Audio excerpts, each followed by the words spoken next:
Abatuuze b'e Bootansimbi ekiri e Buloba mu disitulikiti wa Kiso bawuniikiridde bwe bafunye amawulire ga Nyabwe eyatta mukyala we n'abaana babiri n'abaziika emabega w'ennyumba. Omwami yatta mukyala we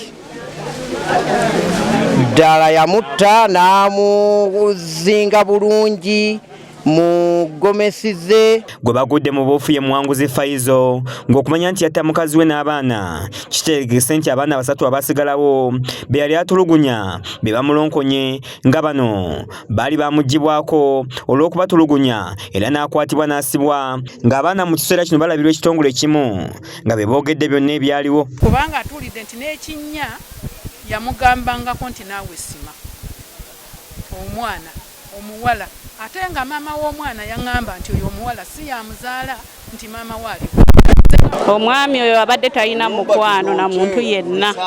Omusajja mutemu nnyo era yeetaaga akolebweko nga bwe kisoboka.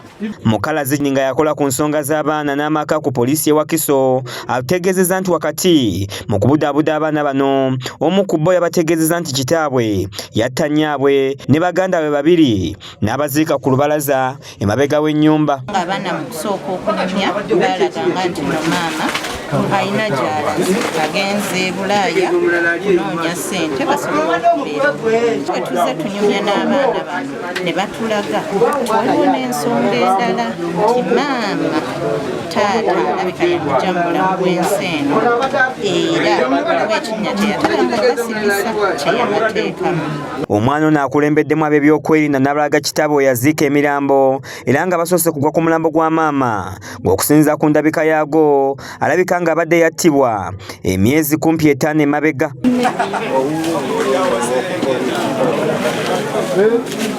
Ekintu kyesiyinza kwerabira ku mukyala kye yayogera yatugamba nti bo tebali nnyo mu bantu siba kwegamba abantu bo babeeramu bokka. Taata we yamusimisa awo ekinnya n'aziikawo abaana babiri. Kati maama waabwe bw'amala okula ki n'amubuuza nti maama ali luddawa nga takyamulaba ne bamugamba yakoze eki agenze bweru.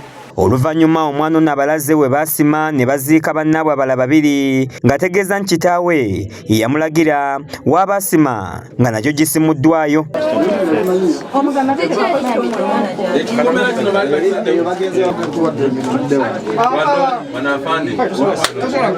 Ssentebe w'ekyalo kino Kiwanuka Ddaanya atunnyonnyodde engeri Muwanguzi gy'ali atulugunyaamu abaana ne batuuka okudduka awaka kyokka bwe babuzibwa wa Nyabwe gye yali ne bategeeza nti yali yagenda bweru kukuba kyeyo. Okusinziira n'omwana omukyala yali agenda bweru enviiri zazikoze era zirabika era nga batugamba nti yagenda bweru. Ono ategeeza nti Ssemaka Muwanguzi yakunyizibwako ab'akakiiko olw'obutakkiriza muntu yenna kuyingira mu kikomera kye nga kino kyamuwa ekyanya okutemula abantu be nga bo abatuuze baliko bye boogedde.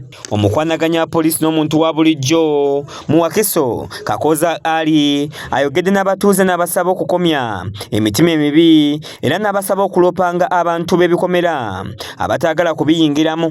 Kati songa pa polisi tukunyonya tuyingire mu kikomere tugambe lwaki embeera efaanako bwe so mwewale emitima egifaanako bwe giti